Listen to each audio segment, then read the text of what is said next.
ஆரியர்கள் பயன்படுத்திய வெறுப்பு சொல்லுதான் திராவிடம், திராவிடம், திராவிடாங்கிறது. அது மட்டும் இல்லாம நாகர்களை அசுரர்கள்னு சொல்லி வெறுப்ப உமிழ்ந்து இருக்கிறாங்க. ஆக இந்தியா முழுக்க நாகர் இனம்னு ஒண்ணு இருந்தாங்க. அந்த குழு இருந்தாங்க. அவங்க குமரியிலிருந்து இலங்கை வரை பரவி இருந்தாங்க. சின்ன சின்ன சிற்றரசர்களா இருந்தாங்க. அதுலயும் பாபா சாஹிப் அம்பேத்கர் அவர்கள் புத்தரை கூட ஒரு நாகர் சமூகத்தை சார்ந்தவர் தான் அழுத்தமா சொல்றாரு. இந்த நாகர் இனத்தை சார்ந்தவங்க தான் சாளுக்கியர்களாக சாக்கியர்களாக இருந்திருக்கிறாங்க. அப்போ இந்த நாகர்கள் பேசிய மொழி தான் தமிழ்னு சொல்றாரு. யார் பேசின மொழி? நாகர்கள் பேசின மொழிக்கு பேரு தமிழ். அப்ப இந்த நாகர்கள் இந்தியா முழுக்க இருந்தாலும் கூட ஆரிய வருகைக்கு பின்னால வட இந்தியாவில இருக்கிற நாகர்கள் என்ன பண்றாங்கன்னா கலப்பு ஏற்பட்டுருது. மொழி கலப்பு, மனித கலப்பு, இனக்கலப்பு எல்லாம் ஏற்பட்டு தமிழ் பேசுறதை விட்டுடுறாங்க. ஆனா தென்னிந்தியாவில இருக்கக்கூடிய தமிழர்கள் நாகர்கள் தான் தமிழை தாய்மொழியாகவும் தமிழை பாதுகாத்துக்கிட்டு வந்திருக்கிறாங்க. யாரு? தென்னிந்தியாவில இருக்கக்கூடிய நாகர்கள். தென்னிந்தியர்கள் ஆரிய மொழியை உள்ள விடல.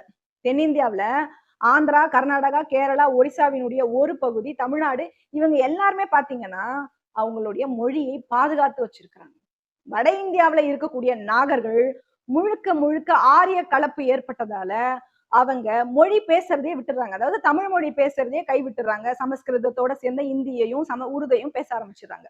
அப்ப இந்த உதாரணம் தமிழ் இலக்கியத்திலையும் இருக்குன்னு பாபா சாஹிப் அம்பேத்கர் அவர்கள் சொல்றார். ஆக பண்டிதர் தொல்காப்பியத்துல முதன்மைப்படுத்தி சொன்னத பாபா சாஹிப் அம்பேத்கர் அவர்கள் உறுதி செய்யறார். ஃபைனலா பாபா சாஹிப் அம்பேத்கர் என்ன சொல்றாருன்னா, திராவிடம் என்பது ஒரு இனம் கிடையாது.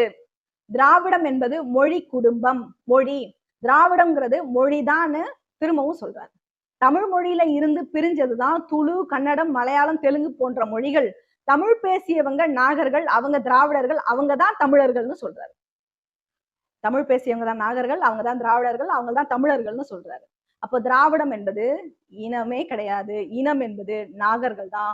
மொழி என்பதுதான் திராவிடம். தமிழ் தான் திராவிடமா மாறி இருக்கு. ஆக திராவிடம் என்பது ஒரு இனம் அப்படிங்கிறது ஒரு கட்டுக்கதை தான். திராவிட இனம்னு சொல்றது எல்லாம் ஒரு பொய்யான செய்தி தான். அது ஒரு மொழி தான். அதுல எந்த மாற்று கருத்தும் கிடையாது. பல வரலாற்று தகவல்கள் இருக்கு. ஆதாரப்பூர்வமா நம்மளால விவாதிக்கணும்னாலும் நம்ம விவாதிக்க தயாரா இருக்கோம்.